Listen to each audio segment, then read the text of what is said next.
Belakangan ini, banyak sekali fenomena premarital sex atau seks pranikah.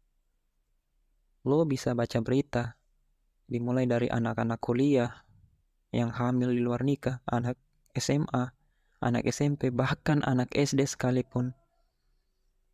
Beberapa penelitian menunjukkan bahwa kita semakin permisif ke arah ini. Sudah banyak juga teknologi yang mendukung untuk meminimalkan risiko yang bisa timbul dari perbuatan tersebut. Coba deh, lo berpikir panjang sebelum melakukan ini.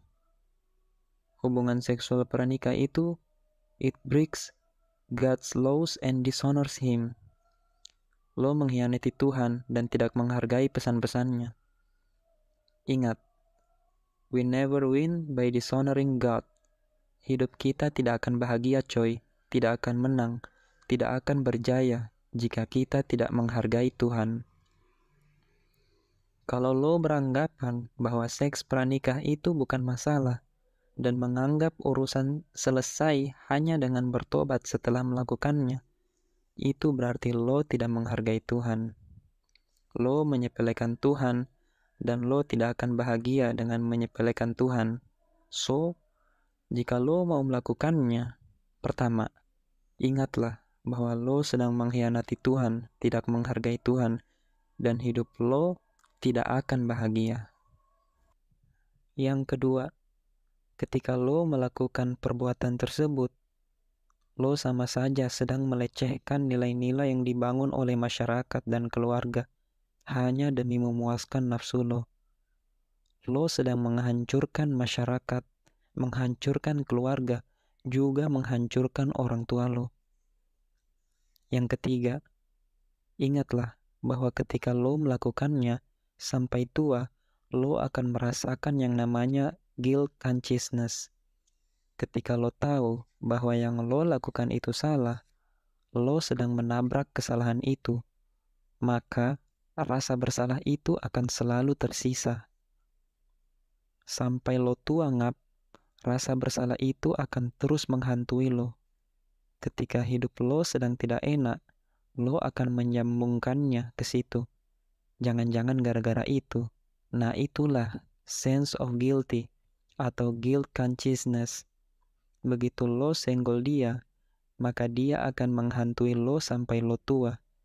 Bahkan, terkadang kalau anak-anak lo nakal nantinya, lo juga akan menyambungkannya pada hal itu. Ini karena rasa bersalah terus menempel dalam diri lo. Kemudian yang keempat, kenapa seks pranikah tidak boleh terjadi? Karena itu adalah kesalahan yang luar biasa. Kerap kali orang-orang yang melakukannya beralasan suka atau saling cinta. Itu keliru, coy. Sebenarnya, karena mereka tidak bisa membedakan antara infatuation dan real love, mana ketergodaan sesaat dan mana cinta sejati. So, berhati-hatilah. Jangan sampai yang sesaat itu menghancurkan yang sejati. Yang kelima, ketika lo melakukan perbuatan tersebut, lo sedang mengorbankan kebahagiaan luar biasa yang harusnya lo nikmati setelah menikah. Puncak kedekatan lo dengan pasangan itu terjadi setelah lo menikah, tapi lo membuat pasangan lo jadi tidak bernilai gara-gara premarital sex tadi. Lo sudah tidak kaget lagi, sebab nikmatnya pernikahan yang sah itu ada di malam pertama. Sementara nuansa malam pertama itu sudah lo lewatkan dengan pasangan lo sebelumnya. Tidak ada yang namanya surprise sama sekali. Nilai sakralnya hilang, nilainya pun juga hilang. Padahal, kalau dipikir-pikir, justru seninya itu loh yang menunggu-nunggu, penasaran, lalu sah. Itu sesuatu yang luar biasa. Pernikahan jadi kehilangan nilai. Seks pranikah juga akan membuat seseorang berhadapan dengan social ethics dan kehilangan social protection atau etika norma yang berkembang di masyarakat. Begitu masyarakat tahu lo melakukan seks pranikah, maka lo akan kehilangan social protection. Akan banyak fasilitas lo sebagai anggota masyarakat yang tercabut. Mungkin lo dikucilkan dan aib lo akan terus diingat. Maka berhati-hatilah dengan dampak ini. Belum lagi kalau seks pranikah itu berujung pada kehamilan.